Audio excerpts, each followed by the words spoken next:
So, hello. This is to tell you why most Indians prefer button mushroom farming and not oyster mushroom. So this is a little interesting sort of a video wherein I'm actually contradicting a lot of things. Not really a lot of things, but a couple of videos that I had made earlier. But at the same time, I'm going to share intricate details of why Indians actually end up preferring button mushroom farming, whereas people residing in the urban area should actually focus on this one, which is oyster mushroom farming. And I have explained the reasons in the other videos. I would humbly request you to go and watch them, and I'm sure you're going to agree with me on the reasoning. Let's now just start off. I'll tell you three interesting reasons why most Indians prefer button mushroom farming.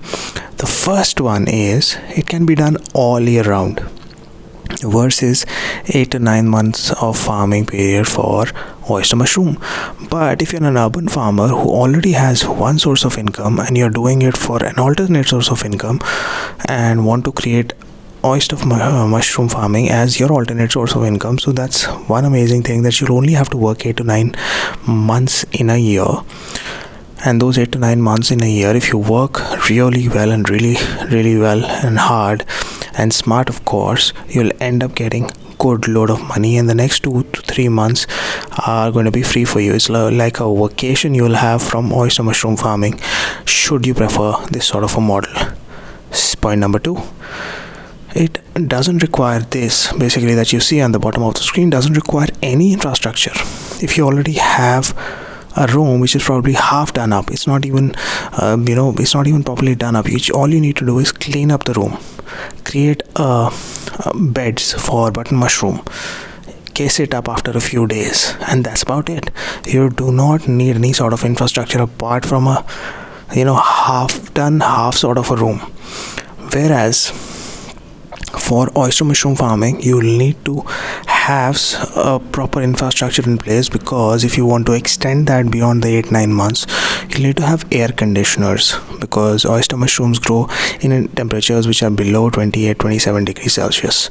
Right, at the same time, you will need to hang them up, so you'll need proper infrastructure to hang them up, hang the bags up that you see in front of you, because if you want to have high yielding mushroom bags, when I'm talking here about oyster mushrooms, you need to hang them, because oyster mushrooms pop out of everywhere from the bag, from top to bottom to sides, from everywhere. Therefore, button mushrooms don't require that kind of infrastructure. Point number 3, most Indian consumers think and they believe that there's only one kind of mushroom, and that is this one that you see in the bottom of your screen, which is called button mushroom. So most Indians aren't really aware of anything beyond button mushroom, basically, simple as that.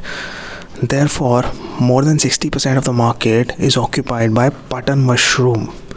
So at the same time, only 17% of the market is occupied by oyster mushrooms.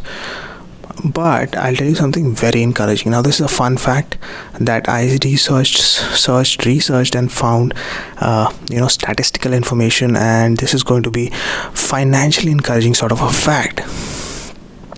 So oyster mushroom consumption is going up in a manner which is unprecedented. About 8 to 10 years back, it was just 4% of India's consumption, or mushroom consumption, whereas currently it stands at 17%, and it is predicted to go up further. So just imagine that you end up doing oyster mushroom farming, and then what really happens is that you become one of the first entrants into the market and then scale it up quickly, versus somebody who starts off 3 years or 5 years from now on. So you will be the king of oyster. And there's something called king oyster mushrooms also, but that's a different topic altogether.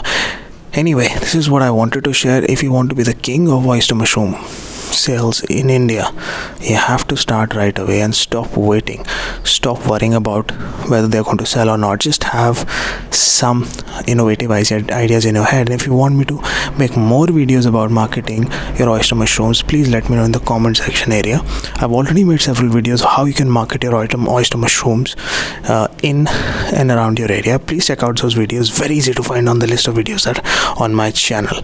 And that's about it. I'll close up the video now. Thank you so much for watching the video. God bless you. Take care. Keep smiling. I'll see you very soon. Peace.